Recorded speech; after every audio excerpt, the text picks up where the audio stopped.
오늘은 박설리의 하나뿐인 딸 유나의 세 번째 생일이었어요. 설리는 어젯밤부터 마음이 들떠서 잠을 설쳤답니다. 새벽같이 눈을 뜬 그녀는 남편과 시댁 식구들이 깨기 전 부엌에서 정성껏 미역국을 끓였죠. 하지만 맛이라도 보라는 그녀의 말에 시어머니는 아침부터 비린내를 풍긴다며 고개를 저었어요. 설리는 애써 웃으며 아침 일찍 퇴근하겠노라고, 오늘은 유나를 위한 날이니 이해해달라고 말하고 집을 나섰답니다. 회사 일이 손에 잡힐 리가 없었죠. 그녀는 시계만 바라보다가 오후 4시가 되자마자 부장에게 연신 고개를 숙이며 사무실을 뛰쳐나왔어요. 발걸음은 가벼웠고 마음은 솜사탕처럼 부풀었죠. 단골 베이커리에 들러 특별히 주문해둔 미니 케이크를 찾았어요. 유나가 좋아하는 딸기 캐릭터가 그려진 세상에 하나뿐인 케이크였답니다. 상자를 받아드는 설리의 입가에 미소가 떠나질 않았어요. 집에 도착하자마자 현관에서부터 유나가 작은 꼬리처럼 달려나왔어요. 엄마, 엄마. 혀가 짧아 서툰 발음이었지만 세상에서 가장 사랑스러운 목소리였죠. 우리 유나, 엄마 기다렸어요? 응. 엄마, 이거 뭐야? 케이크야. 유나는 반짝이는 눈으로 케이크 상자를 가리켰어요. 응, 우리 유나 케이크. 오늘 유나 생일이잖아. 설리가 다정하게 말하자 아이는 깡충깡충 뛰면서 얕은 소리로 물었어요. 달콤해? 유나 먹고 싶어. 그럼 이따가 아빠 오시면 같이 먹자. 우리 유나 촛불도 불어야지. 엄마의 말에 아이의 얼굴엔 기대감으로 웃음꽃이 활짝 폈답니다. 설리는 그 모습이 너무나 사랑스러워서 딸의 뺨에 연신 입을 맞췄어요. 하지만 그 평화는 그리 오래가지 못했어요. 거실 소파에 앉아 마늘을 까던 시어머니, 오 여사의 입에서 못마땅한 콧방귀가 튀어나왔거든요. 흥, 애가 벌써부터 단 것만 밝혀서 어쩔라 그래. 밥이나 잘 먹일 것이지. 설리는 이런 가시돋친 말에 이제 익숙하다는 듯 쓴웃음을 삼키며 대꾸하지 않았어요. 그저 케이크를 냉장고에 넣으려고 발걸음을 옮길 때였죠. 그때 외출했던 시누이 이진아가 요란하게 문을 열고 들어왔어요. 아, 더워. 엄마, 나 물. 이진아는 소파에 가방을 던지듯 내려놓고는 식탁 위에 놓인 화려한 쿠키 상자를 발견했죠. 그건 설리의 유일한 절친인 미연이 얼마 전 해외여행에서 사다 준 유나가 가장 좋아하는 곰돌이 모양 쿠키였어요. 설리는 유나 생일날 주려고 아껴두고 있었답니다. 시누이 이진아는 설리에게 묻지도 않고 마치 제 것인 양멋대로 상자를 뜯었어요. 어머, 웬 쿠키야? 맛있겠네. 그리곤 상자에서 가장 큰 쿠키 한 조각을 꺼내 자신의 입에 쑤셔 넣었죠. 우적우적 씹는 소리가 거실에 울렸어요. 그 모습을 본 유나가 냉장고 앞에 서 있던 엄마의 옷자락을 잡아당겼어요. 그리고는 간절한 눈빛으로 시누이와 쿠키 상자를 번갈아 바라보았죠. 엄마, 유나도 쿠키. 설리는 순간 망설였어요. 저녁 먹기 전이라 안 된다고 해야 할까? 하지만 오늘만큼은 1년에 단 하루뿐인 생일이니까 괜찮지 않을까 싶었죠. 그래, 우리 유나 생일이니까 딱 한 개만 먹을까? 설리가 허락하자 유나는 기뻐서 소리를 질렀어요. 와, 신난다. 아이는 총총 걸음으로 상자 앞에 서서 작고 통통한 손가락으로 곰돌이 모양 쿠키를 조심스럽게 꺼내 들었답니다. 바로 그 순간이었어요. 시어머니 오 여사가 손에 들고 있던 마늘 소쿠리를 거실 테이블이 부서져라 쾅 하고 내려놓았거든요. 시끄러워. 유나도 설리도 심지어 쿠키를 씹던 이진아까지 모두가 깜짝 놀라 시어머니를 바라봤어요. 그 틈을 타서 시어머니는 3살배기 유나를, 자신의 친손녀를 날카롭게 가리키면서 끔찍한 말을 내뱉었어요. 이 집안은 아주 규율이 없어. 애가 밥때도 모르고 교양도 없이 먹을 것만 밝히고. 어휴, 저 근본도 없는 것. 근본도 없는 것. 그 말은 날카로운 얼음 송곳이 되어서 설리의 심장을 정통으로, 그리고 아주 깊숙이 찔렀어요. 흐앙. 유나는 공포에 질려 손에 든 쿠키를 바닥에 떨어뜨리고 그 자리에 주저앉아 와앙 울음을 터뜨렸답니다. 그 작은 가슴이 얼마나 놀랐을까요? 설리는 순식간에 머리에 피가 거꾸로 솟는 기분이었어요. 어머님, 지금 뭐라고 하셨어요? 어떻게 3살배기 어머님 친손녀한테. 근본이라뇨? 설리가 떨리는 목소리로 항의하자 시어머니는 오히려 허리에 손을 척 얹고 침을 튀기면서 소리쳤어요. 뭐? 내가 틀린 말했어? 밥상머리 교육이 이래서 중요한 거야. 그리고 저거 찔찔 짜는 꼴 좀 봐. 아이고 재수 없어. 모든 것이 설리의 탓으로 돌아갔죠. 시누이 이진아는 옆에서 킥킥거리며 맞장구를 쳤어요. 엄마 말이 맞네 뭐. 언니가 애를 오냐오냐 키우니까 저러지. 우리 조카는 안 저런다 얘. 설리는 사지가 부들부들 떨렸어요. 이 지옥 같은 공간에서 당장이라도 딸을 데리고 도망치고 싶었죠. 바로 그때 현관도어로 해제되는 소리가 들렸어요. 남편 이진우가 지친 얼굴로 퇴근한 거였죠. 설리는 그 순간 구세주를 만난 듯 남편에게 다가갔어요. 여보, 여보, 이것 좀 봐요. 어머님이 방금 유나한테. 설리는 울음을 터뜨린 딸, 바닥에 떨어진 쿠키 조각, 그리고 이 끔찍한 상황을 자초지종 설명하며 억울함을 호소했어요. 제발 당신만은 내 편이 되어달라고. 당신 딸이 모욕당한 거라고. 하지만 남편의 반응은 그녀의 마지막 남은 희망마저 산산조각 냈어요. 이진우는 짜증스럽게 넥타이를 거칠게 풀어헤치면서 식구들을 한번 쓱 훑어보더니 낮은 목소리로 윽박질렀어요. 아, 피곤해 죽겠는데. 또 싸워. 또. 당신은 맨날 뭐가 그렇게 불만이야. 별것도 아닌 일로. 좀 참아. 조용히 좀 해. 그리고는 울고 있는 딸 유나를 단 한 번도 안아주거나 달래주지 않은 채 소파에 몸을 던져 TV 리모컨을 집어들었어요. 시끄러워. 축구 보게. 그 순간 설리의 마음은 완전히 차갑게 식어버렸어요. 아니, 얼어붙어서 깨져버렸죠. 딸의 찢어지는 울음소리. 그리고 시어머니와 시누이의 의기양양한 조롱. 지난 3년간의 모든 서러움과 인내, 바보 같았던 기대가 한꺼번에 파도처럼 밀려왔어요. 설리는 더 이상 울지 않았어요. 눈물이 나오지도 않았죠. 그녀는 굳은 표정으로 울고 있는 딸 유나를 번쩍 안아들고 방으로 들어와서 문을 잠갔어요. 쾅 소리가 나도록. 문 밖에서는 시어머니의 날카로운 목소리가 들렸죠. 저게 미쳤나? 문을 잠가. 그리고 남편이 더 크게 볼륨을 높인 TV 속 축구 해설 소리가 그 모든 것을 뒤덮었어요. 남편은 끝내 문을 두드리지 않았어요. 품에 안긴 유나가 딸꾹질을 하면서 젖은 목소리로 물었어요. 엄마. 할머니가 왜 유나한테.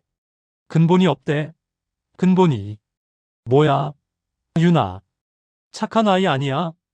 3살배기 아이의 그 물음은 수백 개의 비수가 되어서 설리의 가슴에 박혔어요.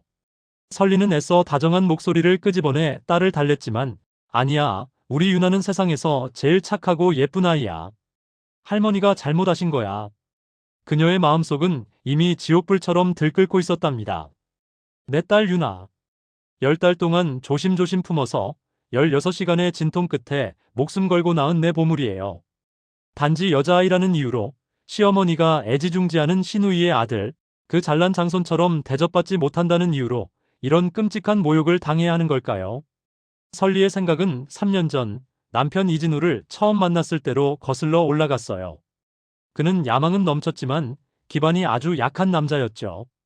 설리의 아버지 박태준 회장은 이 지역에서 알아주는 중견기업가셨지만 설리는 집에 의지할 생각이 추호도 없었어요. 스스로의 힘으로 성공하고 싶었죠. 두 사람은 업계 교류회에서 만났어요. 값싼 양복을 입었지만 눈빛만은 살아있던 남자. 자신의 사업 비전에 대해 열정적으로 말하던 그의 모습에 설리는 그만 반해버렸답니다. 그리고 집안의 거센 반대를 무릅쓰고 결혼을 택했죠. 그때 아버지는 박태준 회장은 딱 한마디 하셨어요. 설리야, 그 이진우라는 사람, 능력은 있어 보인다. 하지만 그 집안, 특히 그 어머니와 여동생이 보통이 아니더구나. 내가 고생길을 자초하는 것 같아 걱정이다. 하지만 사랑에 눈이 멀었던 27의 설리는 아버지의 그 뼈아픈 충고를 구시대적 발상이라며 흘려들었어요. 아빠, 결혼은 진우 씨랑 저 둘이 하는 거예요. 걱정 마세요. 지금 생각하면 정말이지 세상에서 가장 어리석었던 선택이었어요. 결혼을 준비할 때 이 씨 집안은 형편이 어렵다는 말만 되풀이했어요. 신혼집 마련은커녕 전세금도 턱없이 부족했죠. 설리는 괜찮다고 했어요. 사랑만 있으면 된다고. 화려한 예단도 수억 원짜리 결혼식도 다 마다했답니다. 그저 작은 예식장에서 소박하게 시작했죠. 임신 소식을 알리자 시어머니는 기다렸다는 듯이 제안했어요.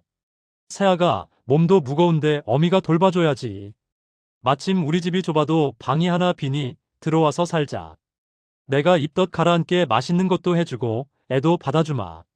설리는 그 제안을 그땐 정말 꽤 감동적으로 받아들였어요.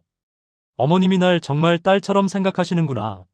하지만 그 실상은 돈 한 푼 안 들이고 며느리를 공짜 가사 도우미로 또 손주 육아 도우미로 부려먹기 위함이었어요. 그 낡은 빌라로 들어온 첫날부터 시어머니의 지독한 인색함과 통제욕이 스멀스멀 드러났어요. 설리가 인부복이라도 한 벌 사면 돈이 썩어난다. 낭비하고 다녀. 라고 핀잔을 줬고 입덧이 심해서 헛구역질이라도 하면 어디서 배운 유난이야. 밭일하다가도 애 낳는 게 여자야. 라고 비난했죠. 시누이 이진아는 더욱 가관이었어요. 아들을 낳았다는 유세가 하늘을 찔렀죠. 친정에 올 때마다 엄마, 형님 또 친정에 돈 보태는 거 아니야? 내가 다 봤어. 라는 식의 이간질을 일삼았고 설리가 친정아버지에게 안부 전화를 하는 것조차 거짓말로 부풀려 고자질했답니다. 그럴 때마다 남편 이진우의 반응은 3년 내내 늘 똑같았어요. 우리 엄마잖아. 당신이 좀 참아. 진아는 원래 입이 좀 거칠어. 나쁜 뜻은 없어. 나 지금 일 때문에 힘들어 죽겠어. 당신까지 왜 이래? 지난 3년 설리는 그 말 한마디에 기대어 버텨왔어요. 그래, 나만 참으면 이 가정이 평화로울 거야. 남편이 밖에서 일하는데 힘이 되어줘야지. 임신 8개월, 만삭의 몸으로 시어머니의 환갑상을 차릴 때도 유나가 태어나던 그날 분만실 앞에서 남편이 아닌 시어머니가 아들이야, 딸이야? 부터 물었을 때도 설리는 그저 참았어요. 유나가 100일도 되기 전 사촌 오빠인 시누이의 아들에게 밀려서 바닥에 나동그라져. 무릎이 깨졌을 때도 시어머니는 오히려 유나를 탓했어요. 계집애가 칠칠 맞게 넘어져. 네가 오빠 노는데 방해했지. 남편은 그때도 침묵했어요. 그 모든 순간이 주마등처럼 아주 빠르고 선명하게 스쳐 지나갔죠. 나의 인내는 그들에게 만만함으로 비쳤고 나의 친정은 그들에게 당연한 현금 지급기처럼 여겨졌어요. 설리가 이 모든 모욕을 참았던 단 하나의 이유는 남편 이진우에 대한 일말의 환상과 그리고 아버지 때문이었답니다. 아버지, 박태준 회장. 그는 겉으로는 딸의 결혼을 반대한 채 내버려두는 듯 보였지만 결혼 직후 사위의 회사가 자금난으로 휘청이는 것을 보고는 몰래 아주 조용히 여러 협력 프로젝트라는 명목을 통해 막대한 자금을 지원해 주셨어요. 이진우의 작은 스타트업이 오늘날 이 정도 규모의 번듯한 중소기업으로 성장한 것은 순전히 장인인 박태준 회장의 보이지 않는 도움 덕분이었죠. 하지만 설리는 남편의 그 가련하고 하찮은 자존심을 지켜주기 위해서 그 사실을 시댁 식구들 앞에서 단 한 번도 꺼내지 않았어요. 이씨 집안 모두는 이진우가 맨손으로 자수성가한 이 시대의 사업 규제인 줄로만 알고 있었답니다. 근본도 없는 것. 설리는 자신이 세상에서 제일 가는 바보였음을 그제야 깨달았어요. 품에서 새근새근 울다가 지쳐 잠든 딸 유나의 눈물 자국을 보면서 그녀의 마음은 돌처럼 딱딱하게 굳어졌죠. 이제 이 위선적인 안정을 깨뜨릴 시간이 왔어요. 설리는 침대에서 조용히 일어나 휴대폰을 들고 창가로 걸어갔어요. 연락처 목록 최상단에 고정되어 있지만 지난 3년간 단 한 번도 먼저 도움을 청하며 건 적이 없던 그 번호. 아빠. 설리는 망설임 없이 통화 버튼을 눌렀답니다. 신호음은 단 한 번 울리자마자 바로 연결되었어요. 설리냐? 이 시간에 웬일이냐?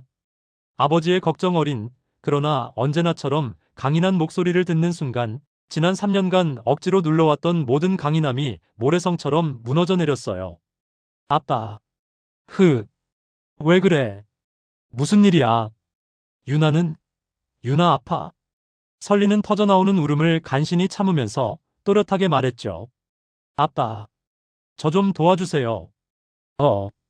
이진우 씨랑 이혼할 거예요. 전화기 넘어 아버지는 정확히 3초간 침묵하셨어요. 그것은 폭풍전의 고요함이었죠. 아버지는 다짜고짜 이혼은 무슨 이혼이야? 라고 따지지 않으셨어요.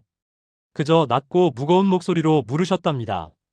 그놈들이, 그 이씨 집안 식구들이 너랑 내 손녀 유나한테 어떻게 했는지 아빠한테 하나도 빼놓지 말고 다 말해봐라. 설리는 그 한마디에 본물 터지듯 모든 것을 쏟아냈어요. 방금 있었던 그 끔찍한 쿠키 사건부터 근본도 없는 것이라는 폭언, 그리고 지난 3년간 겪어야 했던 모든 모욕과 남편의 냉담함, 방관을 하나부터 열까지 전부 다요. 아버지의 무거운 숨소리가 전화기 너머로 생생하게 들려왔죠. 박태준 회장의 목소리에는 이제 숨길 수 없는 얼음장같이 냉철한 분노가 실려 있었어요. 감히 내 딸과 내 외손녀한테 그런 끔찍한 취급을 해? 그 이씨 집안이 지금 누구 덕에 밥 빌어먹고 사는데? 그렇습니다. 이진우의 회사는 아버지의 지원이 없었다면 진작에 1년도 못 버티고 망했을 거예요. 더 충격적인 사실은 그들이 지금 살고 있는 이 빌라조차 계약금은 아버지가 설리 몰래 이진우에게 빌려주신 돈이었죠. 그런데도 그놈들은 그 집이 이씨 집안의 뿌리라면서 이진우와 시어머니의 공동명의로 등기를 올렸더구나. 내가 그걸 알고 얼마나 기가 찼는지.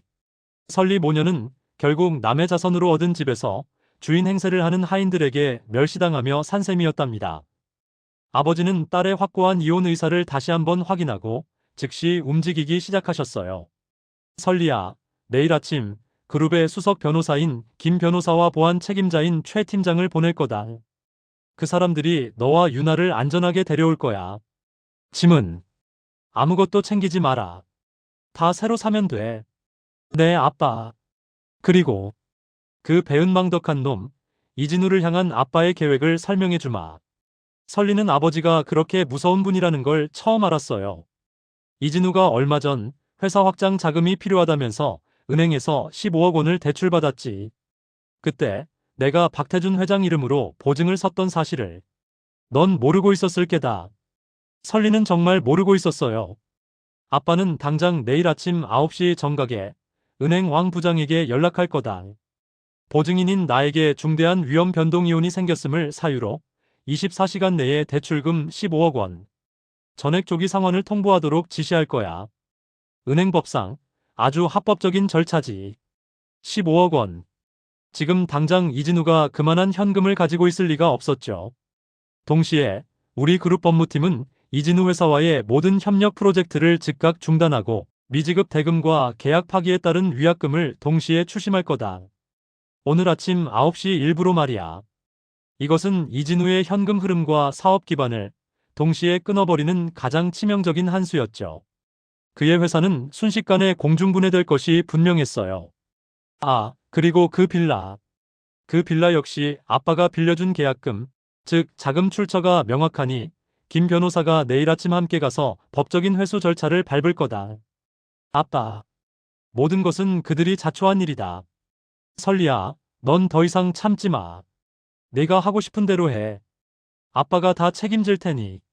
아버지의 그 말씀에 설리는 지난 3년간 느껴본 적 없었던 전율 섞인 힘과 차가운 기대감을 느꼈답니다.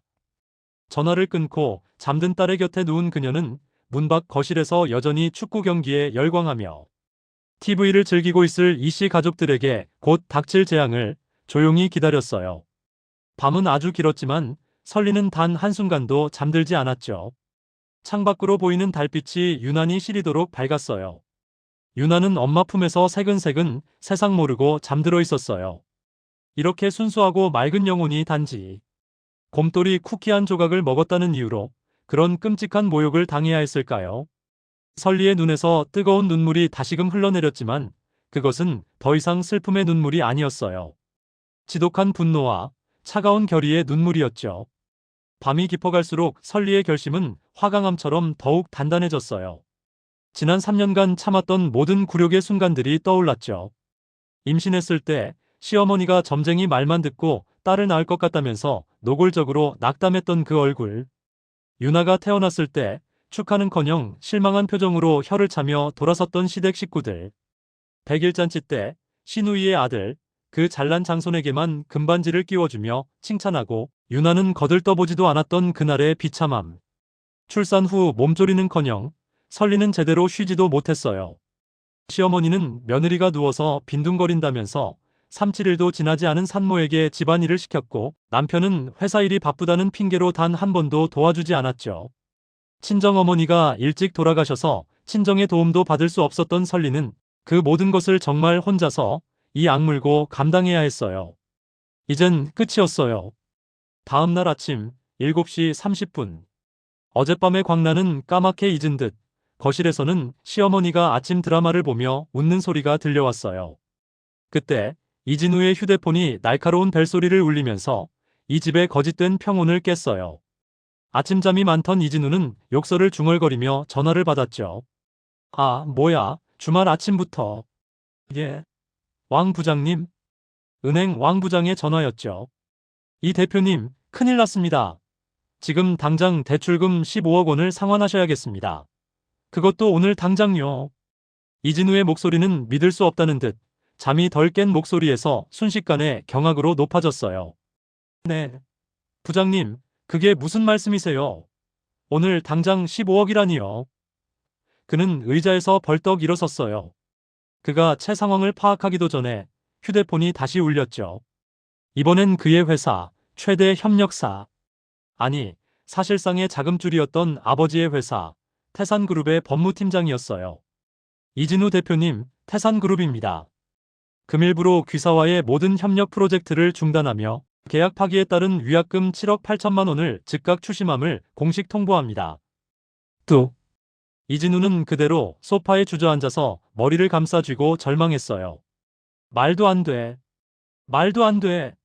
시어머니는 아침 드라마에 집중하다가 아들의 끔찍한 비명을 듣고는 그릇을 떨어뜨리면서 비명을 질렀죠. 왜 그래? 무슨 일이야? 태산그룹. 태산그룹이. 태산그룹이라는 단어를 듣자마자 시어머니는 직감적으로 모든 것이 설리 탓임을 깨닫고는 짐승처럼 설리가 잠근 방문을 두드리며 저주를 퍼부었어요. 이년아, 내가 내 서방 앞길을 막아. 내가 감히 내 친정에 일러 바쳤어. 문 열어. 이 요망한 것. 신우이 이진아도 잠에서 깨 부은 얼굴로 합세했어요. 언니 미쳤어? 어떻게 그런 악독한 수작을 부려? 우리 오빠 망하면 언니가 책임질 거야? 그때 설리는 심호흡을 한 번 하고 방문을 활짝 열었죠. 밤새 한숨도 못 잔 얼굴이었지만 그녀의 눈빛은 그 어느 때보다 차갑고 단단했어요. 아수라장이 된 거실. 흉한 몰골로 머리를 쥐어뜯는 시어머니. 악에 받쳐 소리 지르는 시누이. 그리고 널티나가 자신을 망연자실하게 바라보는 남편. 설리는 그들을 차갑게 바라보았어요. 여보.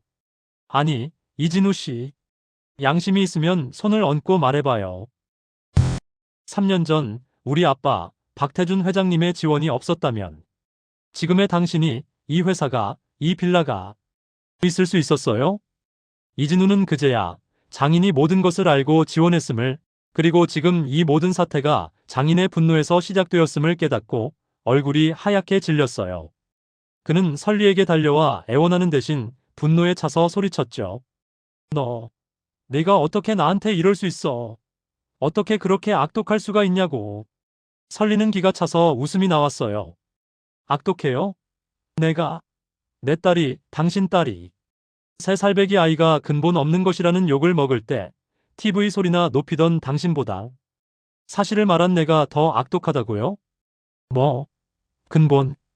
이진우는 그제야 어젯밤의 일을 떠올렸지만 이미 늦었어요. 시어머니가 분을 참지 못하고 손을 들어 설리의 뺨을 때리려고 했지만 설리는 더 이상 예전의 설리가 아니었어요. 그녀는 시어머니의 손목을 강하게 뿌리쳤어요. 이제 그만하시죠, 어머님. 지금은 제 뺨을 칠 때가 아니라 당장 오늘 안에 24시간 안에 15억 원을 어떻게 갚을지나 생각하셔야 할 겁니다. 15억. 그제야 정신이 번쩍 든 이진우가 설리에게 달려들어 바짓가랑이라도 붙잡을 듯 애원했어요. 설리야. 여보, 내가 잘못했어. 내가 어제는 너무 피곤해서. 응? 제발 장인어른께, 아버지께 한 번만 봐달라고 빌어줘. 응? 내가 다 잘못했어. 하지만 설리는 늦었다는 듯 무표정하게 그의 손을 뿌리쳤답니다. 이미 늦었어요. 문 밖에서는 시어머니의 아이고 나 죽네. 하는 통곡 소리와 이진우가 여기저기 허망하게 전화를 돌리며 도움을 청하는 절박한 목소리가 들려왔어요. 그때 초인종이 울렸죠. 딩동. 설리가 문을 열어주지 않아도 문 밖에서 육중한 목소리가 들려왔어요. 박설리 씨 되십니까? 박태준 회장님의 명을 받고 온 김 변호사입니다. 최 팀장님과 함께 왔습니다. 문 좀 열어주시죠. 이진우가 황급히 문을 열자 검은 정장을 입은 남자 2명이 집 안으로 들어섰어요. 한 명은 날카로운 눈매의 김 변호사였고 다른 한 명은 산처럼 듬직한 최 팀장이었죠. 무슨 일이십니까? 이진우가 그들을 막아섰어요. 김 변호사는 안경을 고쳤으며 냉정하게 말했죠. 저희는 박태준 회장님의 위임을 받아 박설리 씨와 박유나 양을 안전하게 모시러 왔습니다. 아, 그리고 동시에 이 빌라의 소유권 문제와 재산 보전 신청을 통보하러 왔습니다. 네, 그게 무슨... 이 집 역시 박태준 회장님의 자금으로 마련된 것이 명백하기에 현재 법적 분쟁 상태에 들어갔다는 청천벽력 같은 소식이었습니다. 이진우와 시어머니는 헛소리마 라며 반발했지만 김 변호사는 서류 뭉치를 꺼내 보이며 냉정하게 법적 절차를 설명했어요. 최 팀장이 안으로 성큼성큼 들어와서 설리의 방문을 두드렸고 사모님, 아가씨 준비되셨습니까? 설리는 미리 가방 하나에 챙겨둔 유나의 애착 인형과 자신의 지갑만을 들고 유나를 안고 나왔답니다. 설리야, 안 돼. 가지마. 여보. 이진우가 달려들어서 설리와 유나를 붙잡으려 했지만 최 팀장이 거대한 몸으로 단호하게 그를 막아섰어요. 이 대표님, 이러시면 공무집행 방해. 아니, 업무방해죄가 추가됩니다. 시어머니는 그제야 모든 것이 끝났음을 직감하고 현관 바닥에 주저앉아서 아이고, 박씨 집안이 사람 잡는다. 라면서 가슴을 치며 떼를 썼죠. 설리는 그 모든 소동을 마치 다른 세상의 일처럼 차갑게 지켜보면서 문 밖으로 나섰어요. 김 변호사는 엘리베이터가 도착하기 전 마지막으로 이진우에게 통보를 날렸답니다. 아, 그리고 이진우 씨 명의의 모든 은행 계좌와 부동산 자산이 방금 이 시간부로 법원에 의해 전면 동결되었음을 알려드립니다. 으악! 남편의 절망적인 비명소리를 뒤로하고 엘리베이터 문은 닫혔어요. 1층, 최 팀장이 운전하는 검은색 세단에 올라탄 설리는 지난 3년간 자신을 억눌렀던 그 낡고 음습한 빌라를 뒤로했어요. 아침 햇살은 눈부시게 따뜻했고 공기는 상쾌했어요. 유나는 차가 흔들리자 엄마 품에서 다시 새근새근 잠이 들었죠. 차는 서울 평창동, 한눈에 봐도 고급스러운 빌라 단지 그녀의 친정집에 도착했어요. 아버지는 이미 모든 것을 알고 있다는 듯 문 앞에서 초조하게 기다리고 계셨답니다. 차가 멈추자마자 아버지가 달려와 뒷좌석 문을 열었어요. 아버지는 헬쑥해진 설리와 잠든 외손녀 유나를 번갈아 보면서 그저 한마디를 건넸어요. 고생했다. 내 딸. 그 말에 지난 3년간 버텼던 설리의 모든 것이 무너지며 눈시울이 붉어졌죠. 아빠. 잠에서 깬 유나가 낯선 환경에 잠시 멍하니 있다가 외할아버지의 얼굴을 알아보고는 방긋 웃으며 품에 안겼어요. 할아버지. 아이고, 우리 강아지. 우리 유나. 보고 싶었어. 그제야 설리는 진정으로 안전한 곳에 진짜 집에 돌아왔음을 실감했답니다. 그때 설리의 휴대폰이 미친 듯이 울렸어요. 이진우였죠. 아버지는 설리에게 스피커폰으로 받으라고 단호하게 고개를 지시셨어요. 여보, 설리야, 제발, 내가 다 잘못했어. 내가 정말 미친놈이었어. 전화기 너머로 이진우의 울음 섞인 다급한 애원이 들려왔답니다. 제발, 유나를 봐서라도, 응? 나한테 한 번만 기회를 줘. 아버지께, 제발 장인어른께 내가 싹싹 빌겠다고 말 좀 해줘. 응?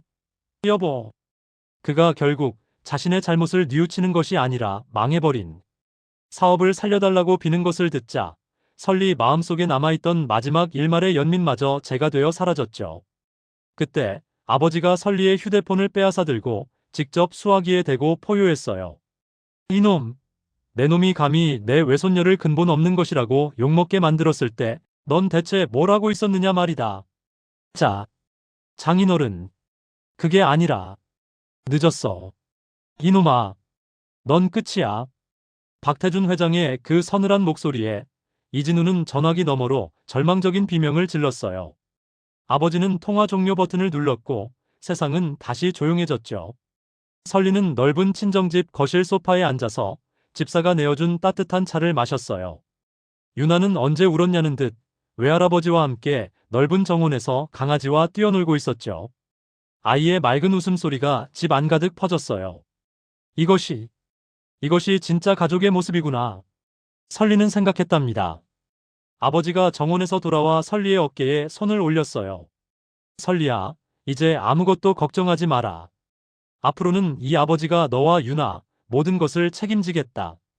설리는 조용히 고개를 끄덕였어요. 길고 길었던 3년간의 악몽에서 드디어 깨어난 기분이었답니다. 그 후 며칠 뒤 최 팀장을 통해서 이씨 집안의 후일담이 들려왔어요. 그들은 결국 15억 원을 상환하지 못했고 빌라 역시 아버지의 소유권 주장이 받아들여져 법원 집행관에 의해 강제 퇴거당했다고 해요.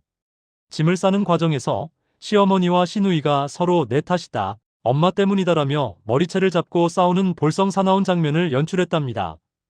결국 그들이 정착한 곳은 서울 서쪽의 낡고 습기 찬 행복빌라라는 이름의 달동네 다세대 주택의 작은 투룸이었어요. 또한 이진우 회사의 소액 주주들과 돈을 받지 못한 공급업체들이 그들이 새로 구한 임시 사무실로 몰려가서 매일같이 빚독촉을 했으며 회사는 사실상 파산 상태가 되었죠. 어느 날 시누이 이진아에게서 울먹이는 전화가 왔어요.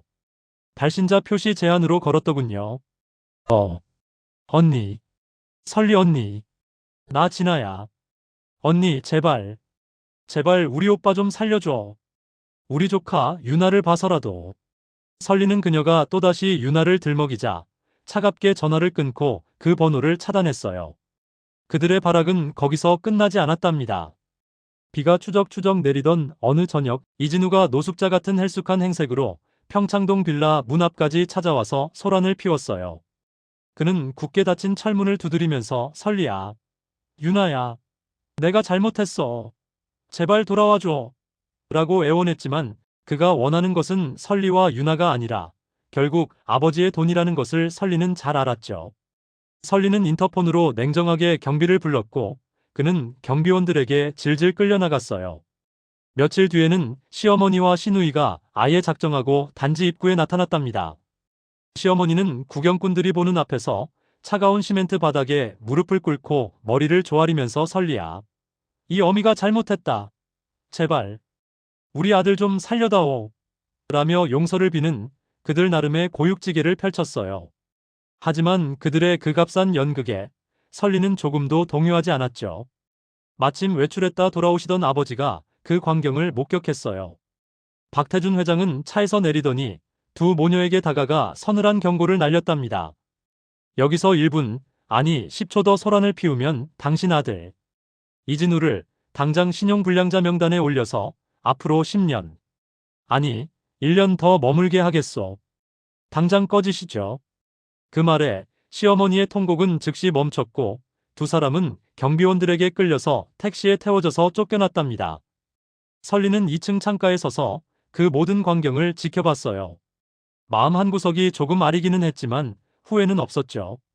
그들이 유나에게 했던 말, 자신에게 했던 그 수많은 행동을 떠올리면 이것은 너무나도 당연한 결과였으니까요. 유나가 뒤에서 다가와서 엄마의 손을 꼭 잡았어요. 엄마, 우리 이제 저 할머니네 안 가도 되는 거지? 라고 물었죠. 설리는 딸을 안아 올리면서 단호하게 대답했어요. 응, 이제 다신 안 가도 돼. 우리 유나, 이제 여기서 외할아버지랑 엄마랑 우리 셋이서 행복하게 살 거야. 유나는 환하게 웃으면서 야호! 외할아버지를 불렀어요. 아버지가 현관에서 들어오시며 손녀를 안아 올렸죠. 세 사람은 거실에 앉아서 함께 저녁 식사를 했어요.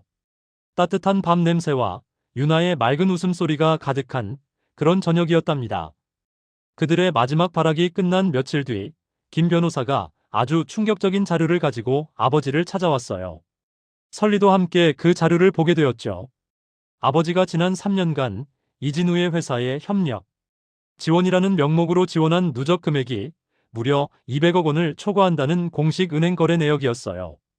그뿐만 아니라 이진우가 그 돈의 상당 부분을 빼돌려서 시어머니와 여동생 이진아의 명품 구매, 빌라 관리비, 심지어 시누이 아들의 비싼 영어, 유치원비까지 사치스러운 생활에 유용했다는 증거까지 완벽하게 확보되었어요. 설리는 자신이 남편의 그 알량한 자존심을 지켜주기 위해서 침묵하는 동안 그들은 사실상 아내의 친정돈으로 호의호식하면서 정작 그 아내와 딸을 멸시하고 구박해왔다는 이 끔찍한 진실에 다시 한번 치를 떨어야 했답니다. 김 변호사는 그 모든 증거자료, 사본을 이진우와 그의 가족이 머무는 그 낡은 행복 빌라 투룸으로 발송했어요. 진실은 그들의 그 끈끈하고 위선적이었던 가족애를 산산조각 냈죠. 그날 저녁 이진우에게서 횡설수설하는 아주 긴 장문의 문자 메시지가 도착했어요.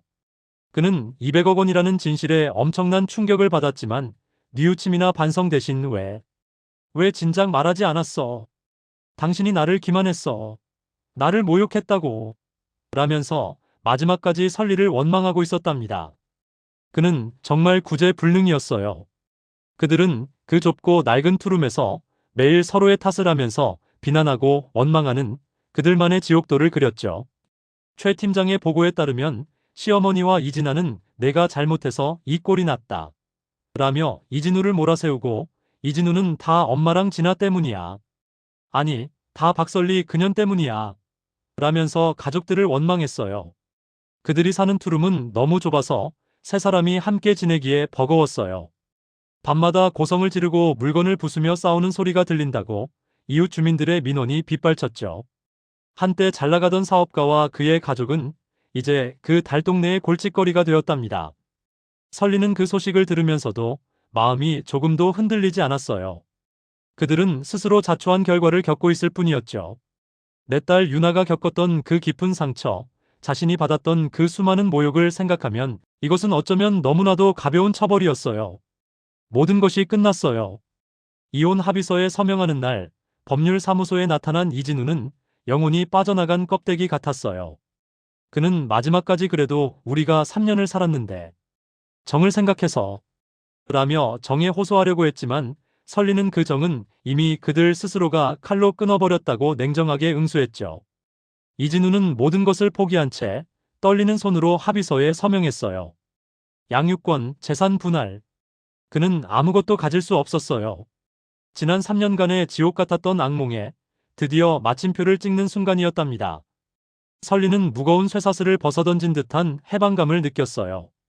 그녀는 아버지의 제안으로 잠시 쉬었던 공부를 다시 시작했어요.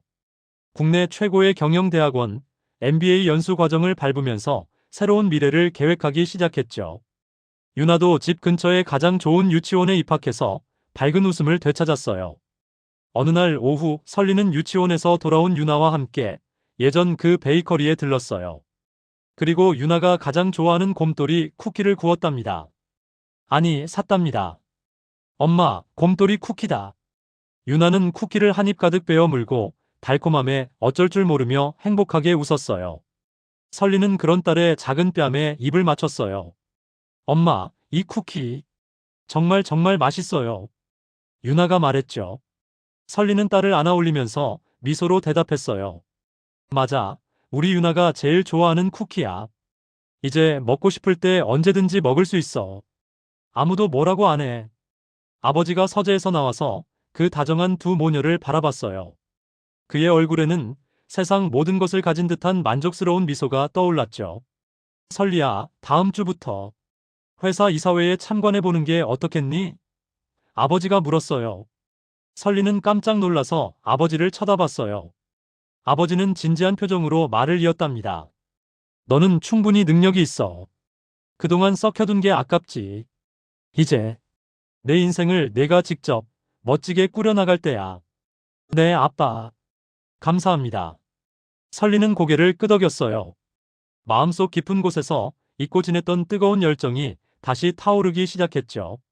그녀는 더 이상 이진우의 며느리도 이진우의 아내도 아니었어요. 그녀는 박설리 그리고 유나의 엄마. 장차 태산그룹을 이끌어갈 유능한 경영인이 될 사람이었답니다. 유나가 외할아버지에게 달려가서 폭 안겼어요. 외할아버지, 저도 나중에 커서 엄마처럼 멋진 회사 다닐 거예요. 아버지는 손녀를 번쩍 안아 올리면서 호탕하게 웃었죠. 하하, 그래, 우리 유나는 뭐든지 될 수 있지. 그럼. 저녁 식사 시간이 되었어요. 세 사람은 함께 넓은 식탁에 앉았죠. 따뜻한 음식과 다정한 대화가 오갔어요. 이것이 진짜 가족이구나. 설리는 다시 한번 그 행복을 가슴 깊이 새겼답니다. 다음 날, 설리는 경영대학원 첫 수업에 참석했어요. 강의실에는 자신처럼 야심차고 열정적인 젊은 사업가들과 예비 경영자들이 가득했죠. 교수가 돌아가면서 자기소개를 시키자 설리는 당당하게 자리에서 일어났어요. 안녕하세요. 저는 박설리라고 합니다. 개인적인 사정으로 3년간의 경력 단절이 있었지만 이제 모든 것을 정리하고 새로운 시작을 하려고 합니다. 앞으로는 태산그룹에서 아버지의 일을 돕게 될 예정이고 여러분께 많이 배우고 싶습니다. 그녀의 목소리는 아주 조금의 떨림도 없이 또렷하고 자신감 넘쳤어요. 수강생들이 그녀의 솔직하고 당당한 소개에 박수를 쳤죠. 설리는 자리에 앉으면서 가슴 벅찬 뿌듯함을 느꼈답니다. 이것이 그녀의 진짜 새로운 시작이었어요. 수업이 끝나고 몇몇 수강생들이 다가와서 그녀에게 인사를 건넸어요. 그들은 설리의 용기에 감탄했죠. 특히 한 중년의 여성 경영자가 다가와 그녀의 손을 잡았어요. 박설리 씨라고 했죠? 나도 비슷한 경험이 있어요. 다시 시작한다는 게 말처럼 쉽지 않죠. 하지만 당신은 분명히 잘해낼 거예요. 눈빛이 살아있네. 감사합니다. 정말 감사합니다. 설리는 진심으로 미소 지으면서 대답했어요. 그녀는 혼자가 아니라는 것을 느꼈답니다. 세상에는 그녀처럼 뜻하지 않은 어려움을 겪고도 그것을 멋지게 극복하고 일어선 사람들이 정말 많았어요. 집으로 돌아가는 길에 설리는 유나의 유치원에 들렀어요. 유나는 교실에서 새로운 친구들과 블록 쌓기 놀이를 하면서 즐겁게 웃고 있었죠. 선생님이 설리에게 다가와서 조용히 말했어요. 유나 어머님. 유나가 요즘 정말 밝아졌어요. 전에는 조금, 뭐랄까, 소극적이고 눈치를 보는 면이 있었는데 지금은 아주 활발하게 친구들과 어울리고 자기 주장도 확실히 해요. 정말요? 다행이다. 설리는 기뻐하면서 물었어요. 선생님은 고개를 끄덕였죠. 네. 아이들은 정말 환경에 민감하거든요. 아마 가정이 안정되고 어머님께서 행복해지시니까 아이도 그걸 그대로 느끼고 안정된 것 같아요. 설리는 유나를 데리고 집으로 돌아갔어요. 차 안에서 유나가 제잘제잘 말했죠. 엄마, 오늘 유치원에서 그림 그렸어요. 우리 가족 그렸어요. 그래? 우리 유나, 우리 가족 어떻게 그렸는데? 설리가 궁금해서 물었어요. 유나가 가방에서 꼬깃꼬깃한 스케치북을 꺼내 보여주었답니다. 거기에는 엄마랑 나랑 외할아버지, 우리 셋이 손잡고 있는 거요. 설리의 눈시울이 순간 뜨거워졌어요. 유나에게는 이제 이 세 사람이 진정한 가족으로 자리 잡은 거예요. 정말 잘 그렸다, 우리 딸. 아빠는? 설리가 아주 조심스럽게 혹시나 하는 마음에 물었죠. 유나는 잠시 고개를 갸웃 생각에 잠기다가 아주 명쾌하게 대답했어요. 아빠는 안 그렸어요. 아빠는 유나한테 안 좋았어요. 맨날 할머니랑 고모 편만 들고 유나 울 때 안아주지도 않았어요. 아이의 그 순수하고도 정확한 말에 설리는 가슴 한구석이 아팠지만 동시에 깊은 안도감을 느꼈답니다.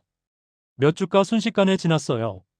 설리는 경영대학원 수업과 아버지 회사에서 맡은 작은 프로젝트를 병행하느라 눈코 뜰 새 없이 바빴죠. 아버지는 그녀에게 처음부터 큰일을 맡기지 않았어요. 대신 그룹의 신사업 개발팀에서 실무부터 차근차근 배울 수 있게 했죠. 설리는 밤을 새워가며 일했어요. 힘들었지만 즐거웠어요.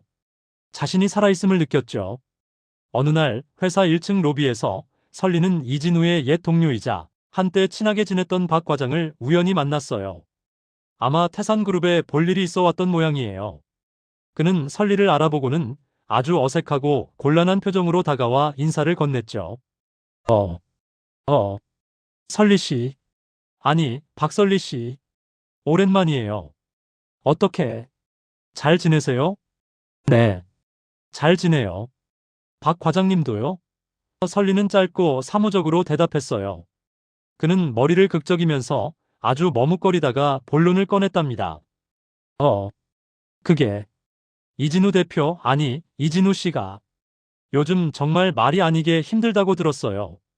회사는 공중분해됐고 아주 밑바닥까지 갔다고. 그래도 한때 부부였잖아요. 설리 씨가 장인어른께 말씀 좀 잘 드려서 조금만 도와주시면 안 될까요? 사람이 죽고 사는 문제라는데. 설리는 그를 차갑게, 아주 차갑게 쳐다봤어요. 박 과장님, 저희는 이미 법적으로도 완벽하게 끝난 관계예요. 그리고 그 사람이 어떻게 지내든 그건 더 이상 제 알 바가 아니에요. 아니, 그래도 사람이 정이라는 게 정요? 설리는 그의 말을 단호하게 끊었어요. 제 딸이 그 집에서 그 사람 식구들에게 어떤 대우를 받았는지 혹시 아세요? 뻔히 알면서 모른 척 하셨겠죠. 세 살배기 아이에게 근본 없는 것이라고 욕설을 퍼부은 사람들이에요. 그런 사람들을 대체 왜 제가 도와줘야 하죠? 박 과장은 할 말을 잃고 그 정도인 줄은 이라며 고개를 숙였어요. 설리는 그를 무시하고 지나쳐서 엘리베이터로 걸어갔답니다. 과거는 과거일 뿐이에요. 그녀는 더 이상 뒤돌아보지 않을 거예요. 그날 저녁 아버지가 설리를 서재로 불렀어요. 설리야, 오늘 로비에서 이진우 동료라는 사람을 만났다면서? 아버지가 물었죠. 최 팀장이 벌써 보고를 드린 모양이었어요. 설리는 담담하게 고개를 끄덕였어요. 네, 아빠. 그 사람이 이진우 씨를 좀 도와달라고 하더라고요. 하지만 저는 단호하게 거절했어요. 아버지는 만족스러운 표정으로 고개를 끄덕였어요. 잘했다. 아주 잘했어. 넌 이미 참을 만큼 참았어. 아니, 참아서는 안 될 것까지 참았지. 더 이상 그 쓸모없는 인간들에게 내 소중한 감정과 시간을 낭비할 필요 일절 없어. 아버지의 확고한 말에 설리는 흔들릴 뻔했던 마음을 다시 한번 다잡았죠. 하지만 아빠, 가끔은, 아주 가끔은 제가 너무 냉정하고 못되게 구는 건 아닌가. 그런 생각이 들 때도 있어요. 설리가 솔직한 마음을 털어놓았어요. 아버지는 고개를 저으셨답니다. 아니야. 그건 냉정한 게 아니야. 넌 단지 너와 내 딸 유나를 지키고 있는 거야. 내 딸과 내 손녀를 지키는 게 그게 잘못된 거니? 아버지의 그 말에 설리는 꾹 참았던 눈물을 훔쳤어요. 고맙습니다, 아빠. 항상, 항상 제 편이 되어주셔서. 아버지는 말없이 딸의 머리를 쓰다듬었어요. 바보 같은 놈. 넌 내 딸이야. 이 아빠가 내 편인 건 숨 쉬는 것처럼 당연한 거야. 어느 화창한 주말, 설리는 유나를 데리고 백화점에 갔어요. 유나가 곧 유치원에서 발표회가 있다며 예쁜 원피스를 사주려고 했죠. 아동복 매장을 둘러보던 중 설리는 등 뒤에서 들려오는 너무나도 익숙하고 지긋지긋한 목소리를 들었어요. 언니. 설리 언니. 맞죠? 설리는 숨이 멎는 것 같았어요. 돌아보니 거기에는 시누이 이진아가 서 있었어요.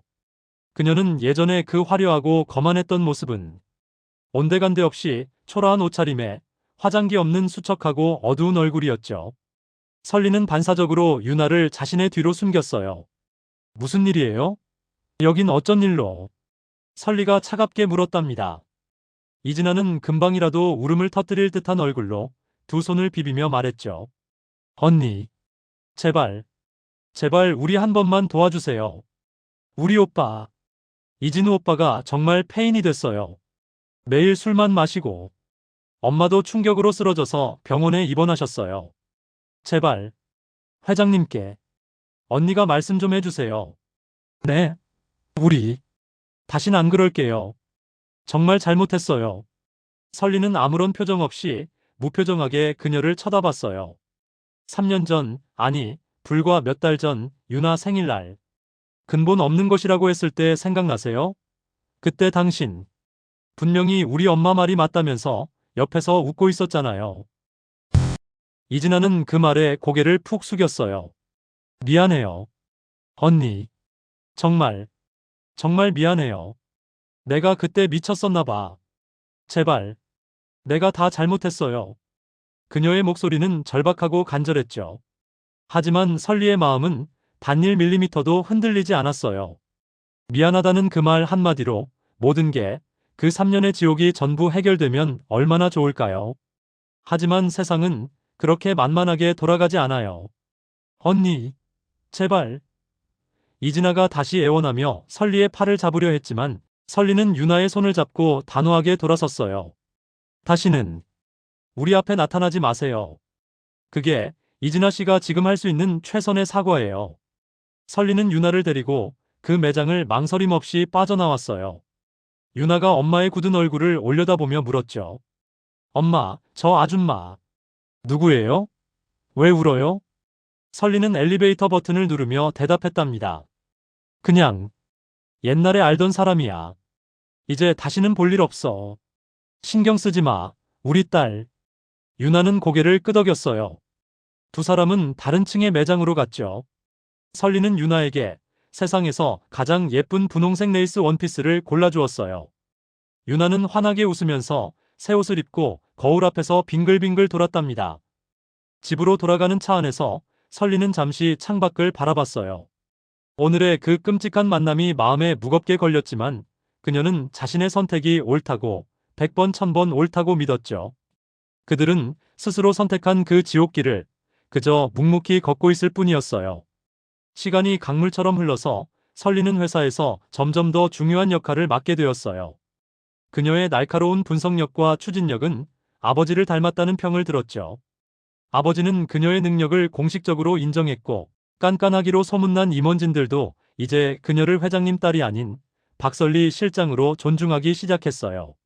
설리는 잃어버렸던 자신감을 완전히 되찾았답니다. 유나도 유치원에서 가장 밝은 아이로 잘 지내고 있었어요. 친구들도 많이 사귀었고 특히 선생님의 사랑을 듬뿍 받았죠.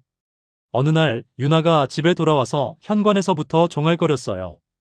엄마, 엄마, 오늘 유치원에서 친구가 지훈이가 나보고 아빠 없으면 슬프냐고 물어봤어요. 설리는 순간 가슴이 철렁했어요. 벌써 이런 질문을 받을 때가 되었나. 그래서 우리 유나 뭐라고 대답했어? 유나는 신발을 벗으며 아주 당차게 대답했답니다. 하나도 안 슬프다고 했어요. 나는 엄마랑 세상에서 제일 멋진 외할아버지가 있잖아요. 아빠 없어도 나는 그게 100배, 1000배 더 좋아요. 설리는 그만 딸을 그 자리에서 꽉 안아주었어요. 그래. 우리 유나. 우리. 서로가 있으니까 괜찮아. 아니, 훨씬 더 행복해. 유나는 엄마 품에서 까르르 행복하게 웃었죠. 어느 주말 아버지가 뜻밖의 제안을 했어요. 설리야, 유나야. 우리 셋이서 저기 남쪽으로 여행이나 훌쩍 다녀오는 게 어때? 설리와 유나는 동시에 두 손을 들고 좋아요. 라고 대답했답니다. 그들은 다음날 바로 제주도로 짧은 여행을 떠났어요. 제주도의 눈부시게 푸른 바다와 따뜻한 봄 햇살 아래에서 세 사람은 꿈결처럼 행복한 시간을 보냈어요. 유나는 난생 처음 보는 바다에 신이 나서 작은 발로 해변을 뛰어다녔고 설리는 그런 딸의 사랑스러운 모습을 카메라에 담느라 여념이 없었죠. 아버지는 근엄한 회장님의 모습은 온데간데 없이 손녀와 함께 모래성을 쌓으며 동심으로 돌아갔어요. 저녁에는 바닷가 횟집에서 맛있는 해산물 요리를 먹었어요. 유나가 작은 손으로 쌈을 싸서 외할아버지 입에 넣어주며 말했답니다. 외할아버지, 엄마. 나 지금 너무너무 행복해요. 이게 만약에 꿈이면 내일 아침에 안 깨웠으면 좋겠어요. 아버지와 설리는 그 말에 서로 눈을 마주치고 따뜻하게 미소 지었어요. 아버지가 유나의 머리를 쓰다듬으며 말했죠. 이건 꿈이 아니야, 우리 강아지. 이게 우리의 진짜 삶이야. 앞으로도 계속 이렇게 행복할 거야. 유나는 환하게 웃으면서 고개를 끄덕였어요. 세 사람은 호텔 객실로 돌아가서 창밖으로 펼쳐진 제주의 야경을 바라봤답니다. 먼 바다, 고기잡이배의 불빛이 별처럼 총총히 아름답게 빛나고 있었어요. 그 꿈 같았던 여행에서 돌아온 후 설리는 더욱더 맹렬하게 일했어요. 그녀가 처음부터 끝까지 책임지고 맡았던 신사업 프로젝트가 예상치를 훨씬 뛰어넘는 대성공을 거두었고 회사는 그로 인해 큰 이익을 얻었죠.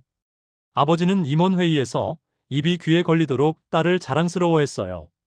그해 연말 정기이사회에서 아버지가 공식적으로 발표했답니다. 내년부로 우리 태산그룹의 신사업 개발 부문은 박설리 이사가 총괄하게 될 것입니다. 실장에서 이사로 초고속 승진이었죠.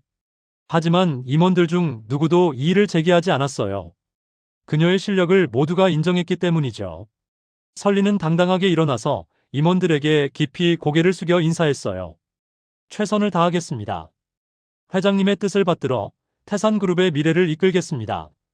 그녀의 목소리에는 이제 흔들림 없는 힘과 확신이 실려 있었죠. 이제 그녀는 더 이상 누군가의 그늘에 가려진 존재가 아니었어요. 그리고 며칠 뒤 김 변호사가 오랜만에 그녀의 사무실로 찾아왔어요. 박 이사님, 축하드립니다. 그리고 이것으로 모든 것이 완전히 종결되었다는 소식을 전해드리러 왔습니다. 이진우와의 이혼 소송과 관련된 모든 법적 절차가 비로소 완전히 끝났고 설리는 이제 서류상으로도 완벽하게 자유로워졌다는 통보였죠. 정말 축하드립니다, 박 이사님. 김 변호사가 진심으로 말했답니다.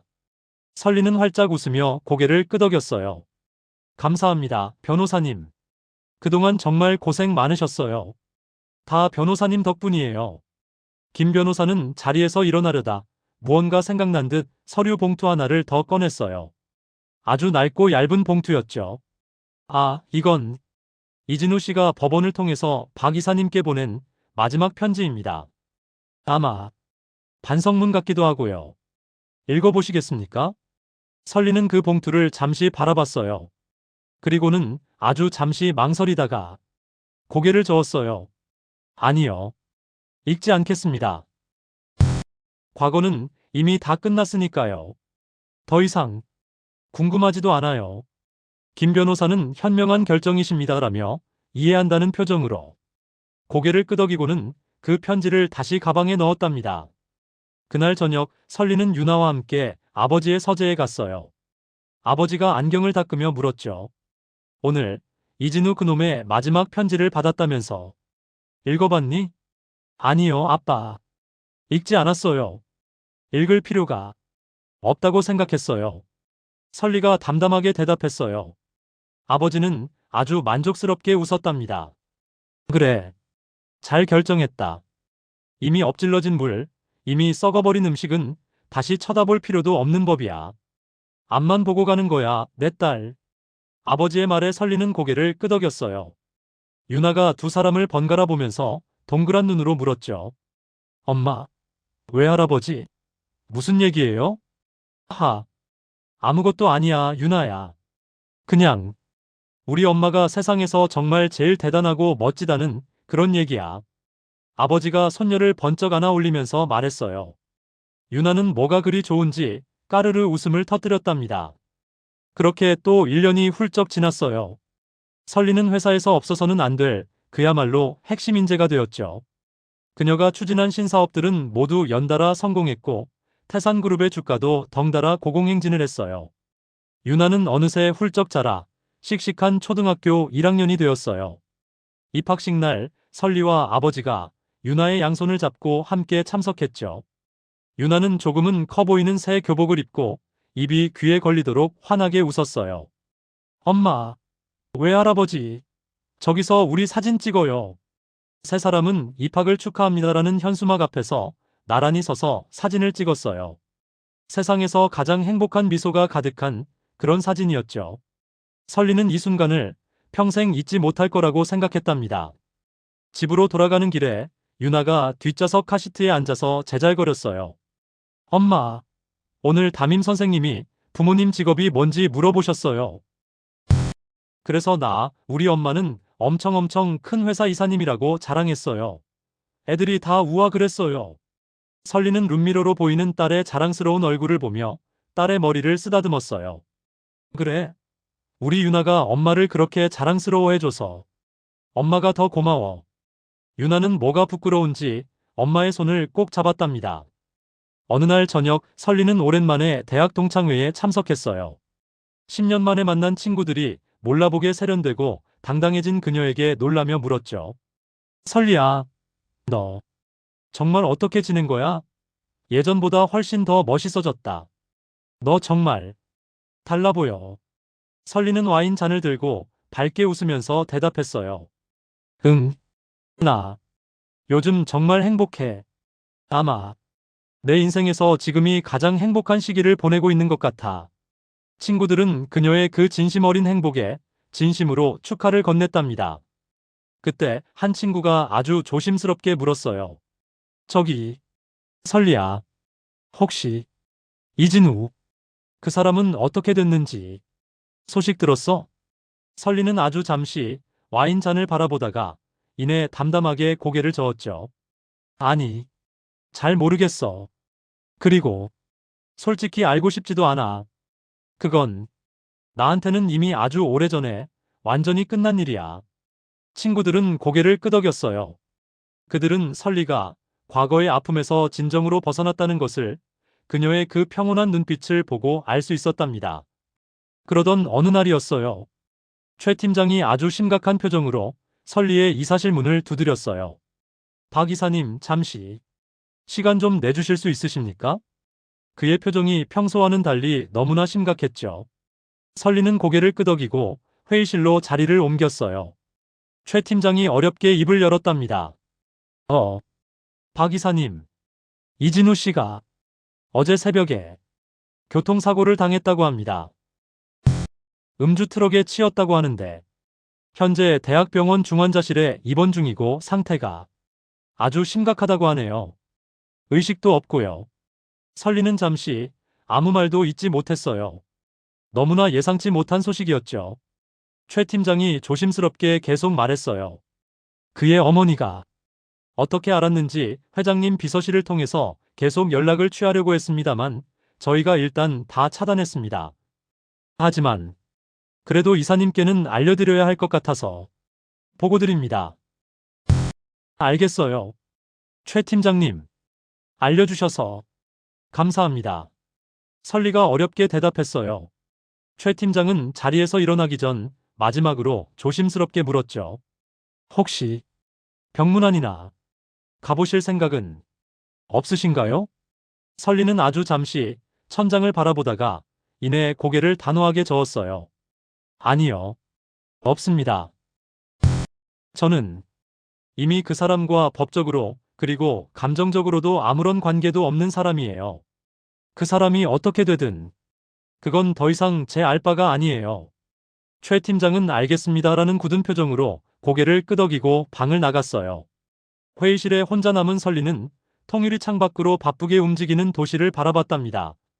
한때 정말 미치도록 사랑했던 사람이 생사를 오가고 있다는 소식에 마음 한구석이 아주 조금 바늘로 찌른 듯이 흔들렸지만 그녀는 자신의 결심을, 자신의 선택을 바꾸지 않았어요. 그날 저녁 아버지에게 그 소식을 전했어요. 아버지는 식사 도중 수저를 내려놓고 조용히 듣기만 하셨죠. 설리야, 내 마음은 정말 어떠냐? 괜찮아요, 아빠. 정말로. 저는 이미 그 사람을 오래전에 떠나보냈어요. 설리가 담담하게 대답했어요. 아버지는 말없이 딸의 어깨를 토닥였답니다. 그때 유나가 방에서 숙제를 다 했다며 달려나왔어요. 엄마, 왜 할아버지? 무슨 심각한 얘기해요? 설리는 언제 그랬냐는 듯 밝게 웃으면서 딸을 맞이했죠. 아무것도 아니야, 우리 유나.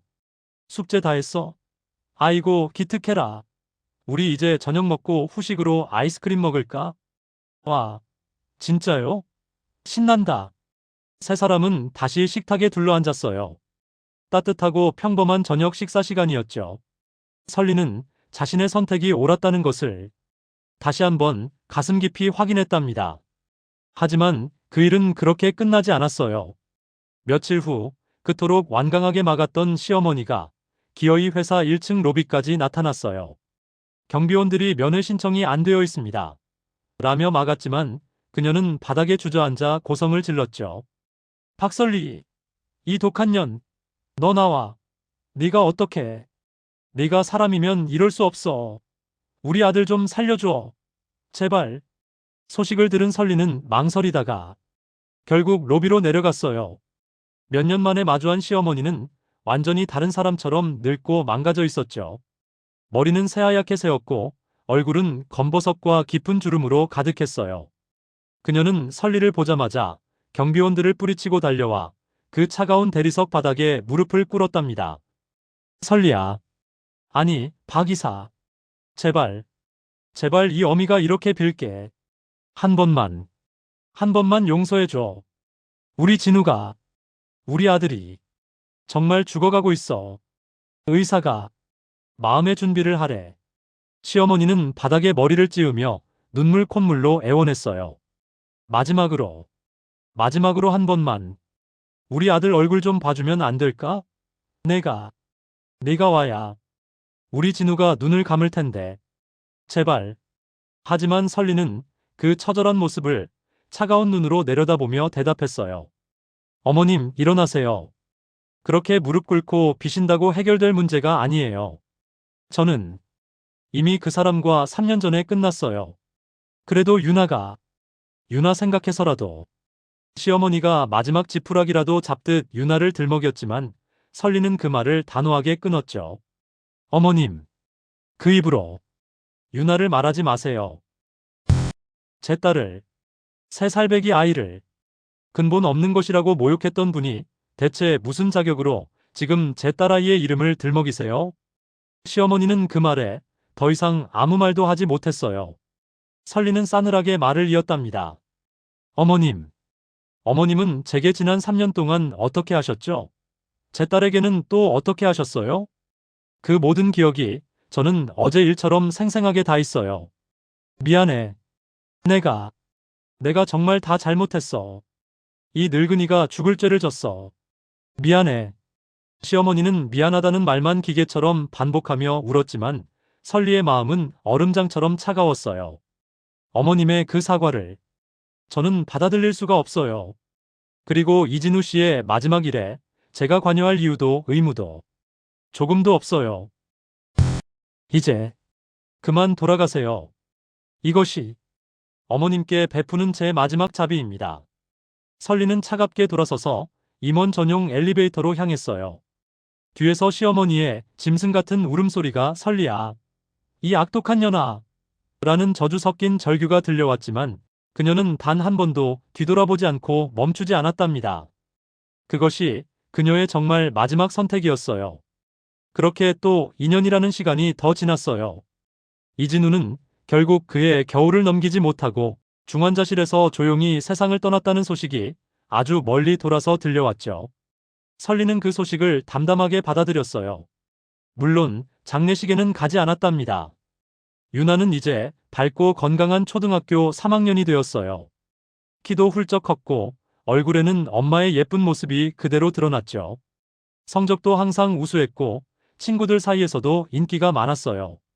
설리는 자신의 딸이 이렇게 행복하고 구김살 없이 자라주는 모습을 보면서 매일매일 보람을 느꼈답니다. 회사에서 설리의 위치는 더욱 높아졌어요. 이제 그녀는 이사가 아닌 전무이사가 되었죠. 아버지는 건강상의 이유로 일선에서 한 발 물러나 계셨고 사실상 설리가 태산그룹의 대부분의 실무를 총괄하고 있었어요. 아버지는 조만간 그녀에게 사장 자리를 물려줄 계획을 공공연히 밝히셨죠. 어느 날 저녁 아버지가 설리를 서재로 불렀어요. 설리야, 너 이제 재혼 같은 생각은 전혀 없니? 아버지의 그 조심스러운 질문에 설리는 따뜻한 차를 한 잔 따르며 부드러운 미소로 대답했답니다. 글쎄요, 아빠. 아직은 잘 모르겠어요. 지금은 우리 유나랑 그리고 회사 일에만 집중하고 싶어요. 물론 나중에 정말 마음이 통하고 우리 유나까지 진심으로 아껴줄 좋은 사람을 만난다면 그때는 다시 생각해 볼 수도 있겠죠. 아버지는 고개를 끄덕였어요. 그래, 서두를 것 없다. 아빠는 그저 우리 설리가 여자로서도 다시 한번 행복해졌으면 하는 그런 바람이지. 네가 지금 이대로도 충분히 행복하다면 그걸로 좋게. 그때 유나가 숙제를 다 했는지 방에서 쪼르르 달려나와서 물었죠. 엄마, 왜 할아버지? 무슨 재밌는 얘기예요? 재혼이 뭐예요? 설리가 딸을 안아올리면서 장난스럽게 대답했어요. 응, 아무것도 아니야. 그냥 우리 엄마가 이 세상에서 얼마나 훌륭하고 멋진 사람인지 외할아버지랑 얘기하고 있었어. 유나는 그 말에 까르르 웃음을 터뜨렸답니다. 맞아요. 우리 엄마는 정말 훌륭해요. 세상에서 제일 멋진 엄마예요. 설리는 그런 딸의 볼에 행복한 뽀뽀를 했어요. 세 사람은 거실에 모여 앉아서 함께 재미있는 가족 영화를 봤어요. 따뜻하고 평화롭고 더없이 행복한 저녁이었죠. 이것이, 이것이 진정한 행복이구나. 설리는 가슴 깊이 확신했답니다. 그렇게 또 시간이 흘러 어느덧 따뜻한 봄날이 찾아왔어요. 설리는 주말을 맞아 유나를 데리고 오랜만에 동네 베이커리에 갔어요. 유나가 예전부터 가장 좋아했던 그 곰돌이 쿠키를 사러 갔죠. 빵집 주인은 이제는 어엿한 숙녀티가 나는 유나와 더욱더 세련되고 우아해진 설리를 보며 환하게 웃으면서 맞아주었어요. 어머, 설리 씨. 전무님. 아니, 곧 사장님 되실 분인데. 유나도 정말 오랜만이네. 아이고, 이렇게 많이 컸어. 주인이 호들갑을 떨며 말했답니다. 유나는 수줍게 웃으면서 꾸벅 인사를 했어요. 아저씨, 곰돌이 쿠키 주세요. 제일 크고 제일 맛있는 걸로요. 유나가 씩씩하게 말했죠. 주인은 아이고, 그럼. 우리 유나 제일 큰 거 줘야지. 라며 웃으면서 갓 구워낸 커다란 곰돌이 쿠키를 꺼내서 예쁘게 포장해 주었어요. 집으로 돌아가는 길에 유나가 따끈따끈한 쿠키 봉투를 소중하게 안고 가다가 문득 엄마에게 물었어요. 엄마, 어, 이 쿠키 기억나요? 응? 그럼 우리 유나가 제일 좋아하는 쿠키인데. 아니, 그거 말고요. 아주 옛날에 3살 때 할머니가 이 쿠키 먹는다고 유나한테 엄청 화냈던 거요. 설리는 잠시 걸음을 멈춰 섰어요. 응, 기억나. 그게 벌써 그렇게 됐네. 설리가 아련한 표정으로 대답했답니다. 유나는 손에 든 곰돌이 쿠키를 가만히 들여다보면서 말했죠. 그때는 정말 무섭고 슬펐는데 지금은 괜찮아요. 하나도 안 무서워요. 왜냐면 이제 우리는 그때보다 훨씬 더 행복하잖아요. 그렇죠, 엄마. 유나의 그 어른스러운 말에 설리는 또다시 눈시울이 뜨거워졌어요. 그래, 우리 유나. 정말 똑똑하네. 맞아. 이제 우리는 정말 행복해. 설리가 딸을 꼭 안아주었답니다. 집에 도착하자 아버지가 거실에서 신문을 보다가 두 사람을 기다렸다는 듯이 말했어요. 왔구나. 마침 오늘 아주 중요한 소식이 있다. 아버지가 말했죠. 설리와 유나는 궁금한 표정으로 아버지를 바라봤어요. 다음 주 정기 이사회에서 박설리 전무를 태산그룹의 차기 사장으로 공식 발표할 거다. 아버지의 그 담담한 발표에 설리는 깜짝 놀랐답니다. 정말요, 아빠? 그렇게 갑자기라니. 넌 충분히 자격이 있어. 지난 몇 년간 네가 보여준 성과를 봐. 임원들도 모두 만장일치로 동의했어. 아버지는 세상에서 가장 자랑스러운 표정으로 딸을 바라보며 말했어요. 와, 엄마, 진짜 대단해요. 우리 엄마가 사장님이 된다. 야호. 유나가 설리보다 더 기뻐하며 환호성을 질렀어요. 설리는 딸과 아버지를 번갈아 보면서 벅차오르는 감정에 행복한 미소를 지었죠. 그날 저녁 세 사람은 아주 특별한 저녁 식사를 했어요.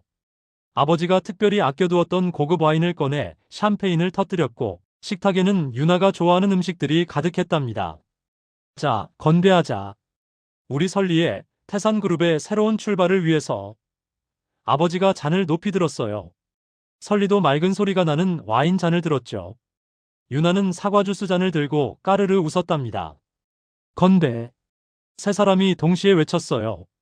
잔을 부딪히는 소리가 거실 가득 경쾌하게 울려 퍼졌죠. 식사를 마치고 설리는 유나와 함께 오늘 사온 그 곰돌이 쿠키를 나눠 먹었어요.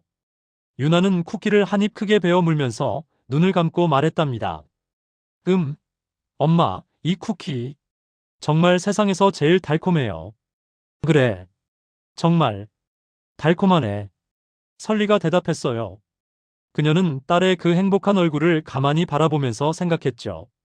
그래, 우리의 미래도 분명 이 쿠키처럼 아주 달콤할 거야. 유나가 소파에 앉은 엄마에게 폭 기대면서 나른한 목소리로 물었어요. 엄마, 우리 앞으로도 계속 이렇게 행복할 거죠? 영원히? 설리는 그런 딸을 세상에서 가장 따뜻한 품으로 꼭 안으면서 망설임 없이 대답했답니다. 물론이지, 우리 유나야. 우리는 앞으로도 아주 오랫동안 계속 행복할 거야. 엄마가, 엄마가 꼭 약속할게. 창밖으로는 아름다운 봄날의 석양이 지고 있었어요.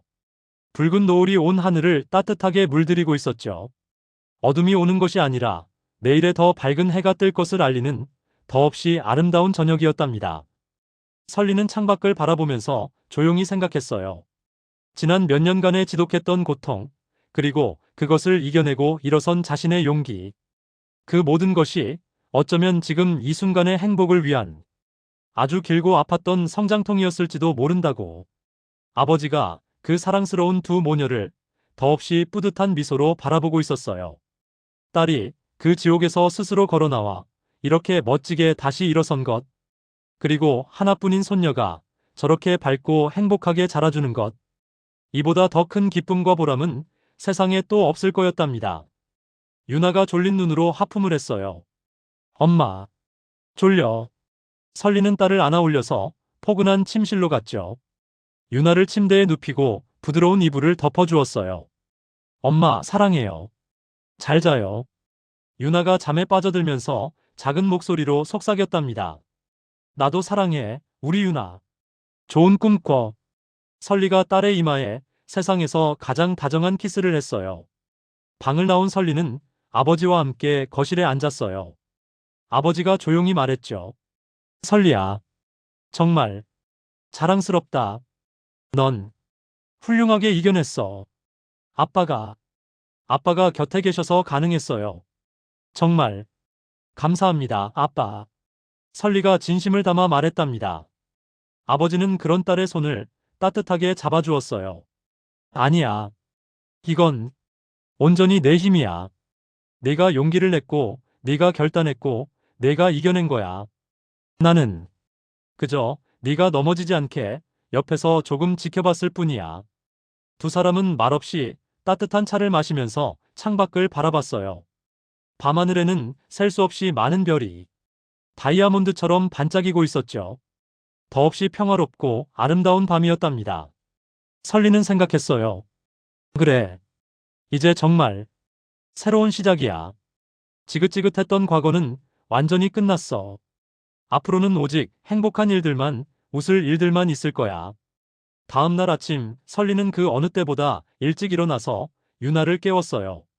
유나야, 일어나. 학교 가야지. 유나는 눈을 비비면서 기지개를 켜며 일어났답니다. 엄마, 오늘 무슨 특별한 날이에요? 엄마 기분 엄청 좋아 보여요. 유나가 물었죠. 설리는 활짝 미소 지으면서 딸의 헝클어진 머리를 빗겨주며 대답했어요. 아니, 특별한 날은 아닌데, 그냥 우리의 아주 평범하고 아주 행복한 날이야. 유나는 그 말에 환하게 웃으면서 학교 갈 준비를 했어요. 설리는 딸을 위해서 맛있는 아침 식사를 차렸죠. 아버지도 흐뭇한 표정으로 식탁에 앉았답니다. 세 사람은 함께 오손도손 아침을 먹으면서 오늘 하루의 계획을 이야기했어요.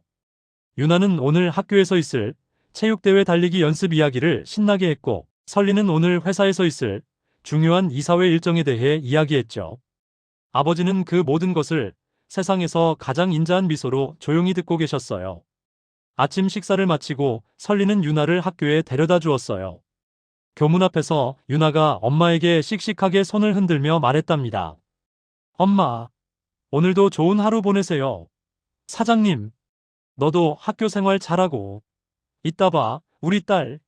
설리가 딸의 머리를 쓰다듬었어요. 유나는 친구들을 만나 손을 흔들면서 교문 안으로 뛰어들어갔죠. 회사로 향하는 차 안에서 설리는 창밖을 바라봤어요. 아침의 도시는 그 어느 때보다 활기차게 움직이고 있었죠. 사람들은 모두 각자의 삶을 살아가고 있었답니다. 설리도 이제 온전한 자신의 삶을 살고 있었어요. 더 이상 누군가의 그늘에 가려지지 않고, 더 이상 누군가의 눈치를 보지 않고, 이 세상의 중심에서 가장 당당하게 자신의 길을 걷고 있었죠. 회사에 도착하자 모든 직원이 그녀에게 깍듯하게 인사를 했어요. 안녕하세요, 전무님. 좋은 아침입니다. 설리는 밝게 미소 지으면서 그들의 인사를 받았답니다. 사무실에 들어가서 설리는 오늘 있을 이사회 발표 자료를 마지막으로 꼼꼼하게 확인했어요. 오늘도 분명 바쁘고 정신없는 하루가 될 것 같았죠. 하지만 설리는 전혀 힘들거나 지치지 않았어요. 이 일이 좋았고 지금의 이 삶이 너무나도 행복했거든요. 점심시간에는 잠시 짬을 내어 아버지와 함께 구내식당에서 식사를 했어요. 아버지가 장난스럽게 물었답니다. 어때, 박 전무? 다음 주 이사회 발표. 긴장 좀 되니? 아휴, 조금요. 그래도 자신 있어요, 회장님. 설리가 웃으며 대답했어요. 아버지는 그래. 넌 할 수 있어. 믿는다, 내 딸. 이라며 고개를 끄덕이면서 미소 지었죠. 오후 내내 아주 길고 중요한 회의가 이어졌어요. 내년도 신사업 계획을 발표하고 임원들의 동의를 구하는 자리였죠. 설리는 조금도 긴장하지 않고 자신감 넘치는 목소리로 자신의 비전을 명확하게 발표했어요. 임원들은 모두 그녀의 날카로운 분석과 대담한 계획에 만족해했답니다. 회의를 성공적으로 마치고 사무실로 돌아온 설리는 유나의 학교에서 온 알림장의 문자를 확인했어요. 체육대회 달리기 연습, 박유나 1등. 설리는 그 문자에 자신도 모르게 뿌듯한 마음으로 소리 없이 웃었어요. 퇴근 후 설리는 유나를 데리러 학교 운동장으로 갔어요. 유나는 흑투성이가 된 얼굴로 땀을 뻘뻘 흘리며 친구들과 뛰어놀고 있었죠. 엄마를 발견하자 금메달이라도 딴 것처럼 환하게 웃으며 달려왔답니다. 엄마, 나 오늘 달리기 1등 했어요. 선생님이 나보고 제일 빠르대요. 정말? 아이고, 우리 유나 정말 대단한데. 누굴 닮아서 이렇게 달리기도 잘해? 설리가 딸을 번쩍 안아 올렸어요. 유나는 환하게 웃으면서 엄마 목에 매달려 승리를 자랑했죠. 집으로 돌아가는 길에 설리는 약속대로 아이스크림 가게에 들렀어요. 1등 기념으로 유나가 가장 좋아하는 딸기맛 아이스크림을 사줬답니다. 집에 도착하자 아버지가 현관까지 마중 나와 기다리고 있었어요. 유나가 외할아버지에게 오늘 있었던 달리기 시합 이야기를 자랑하자 아버지는 아이고, 우리 강아지 장하다 라며 손녀를 칭찬하고 머리를 쓰다듬어 주셨죠. 저녁 식사 시간 세 사람은 유나의 그 작은 1등을 축하하면서 오늘 하루 있었던 일들을 제잘제잘 이야기하며 즐거운 시간을 보냈어요. 유나는 체육대회에서 있었던 일들을 마치 서사시처럼 신나게 이야기했답니다. 식사를 마치고 유나는 외할아버지와 함께 정원에 나가서 밤하늘의 별을 보러 갔어요. 설리는 혼자 따뜻한 차 한 잔을 들고 거실에 남아서 창밖을 바라봤죠. 지난 몇 년간의 그 끔찍했던 일들이 마치 아주 오래된 흑백 영화의 한 장면처럼 아득하게 스쳐 지나갔어요. 힘들었던 시간들, 억울하고 아팠던 순간들, 그리고 근본도 없는 것이라는 그 말을 들었던 날, 용기를 냈던 그날 밤의 결단. 그 모든 것이 어쩌면 지금 이 평범하고도 완벽한 행복을 위한 아주 길고 긴 과정이었을지도 모른다고요. 설리는 자신도 모르게 평화로운 미소를 지으면서 생각했어요. 그래, 나는 잘했어. 나는 그 어떤 순간에도 올바른 선택을 했어. 그리고 앞으로도 나는 계속 잘할 거야. 밤이 깊어가고 유나는 외할아버지와 별자리 찾기 놀이를 하다가 그만 거실 소파에서 잠이 들었어요. 설리는 그런 딸의 곁에 조용히 누워서 자장가를 낮게 불러주었죠. 유나는 엄마의 그 다정한 목소리를 들으면서 세상에서 가장 평화로운 얼굴로 깊은 잠에 빠져들었답니다. 설리는 잠든 딸의 천사 같은 얼굴을 한참 동안 바라봤어요. 순수하고 맑고 티 없이 행복한 얼굴이었죠. 이 아이가, 이 소중한 내 딸이 앞으로도 영원히 이렇게 행복하게 자라는 것. 그것이 설리의 단 하나뿐인 가장 큰 소망이었어요. 방을 나온 설리는 자신의 침실로 갔어요. 침대에 편안하게 누워서 천장을 바라봤죠. 마음이 깃털처럼 가벼웠어요. 더 이상 그 어떤 걱정도, 불안도, 미움도 남아있지 않았답니다. 설리는 조용히 눈을 감았어요. 내일은 또 새로운 하루가 시작될 거야. 오늘보다 더 행복한 하루가, 더 보람찬 하루가 분명 나를 기다리고 있을 거야. 모녀의 삶은 이제 그 지독하게 썼던 과거의 맛은 모두 털어내고 오늘 함께 먹었던 그 곰돌이 쿠키처럼 오직 달콤하고 행복한 날들로만 가득 채워질 거예요. 과거의 모든 아픔은 희미한 추억 속으로 사라지고 미래의 눈부신 행복만이 그들을 환하게 기다리고 있답니다.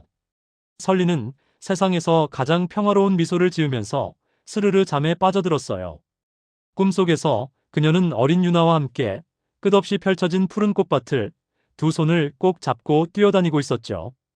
햇살은 더없이 따뜻했고 두 사람의 웃음소리는 하늘 높이 맑게 울려 퍼지고 있었어요. 새벽이 밝아오고 어김없이 새로운 날이 시작되었어요.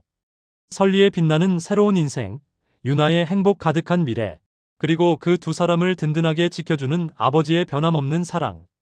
이 모든 것이 완벽하게 어우러진 더없이 아름다운 하루가 바로 지금 다시 시작되었답니다.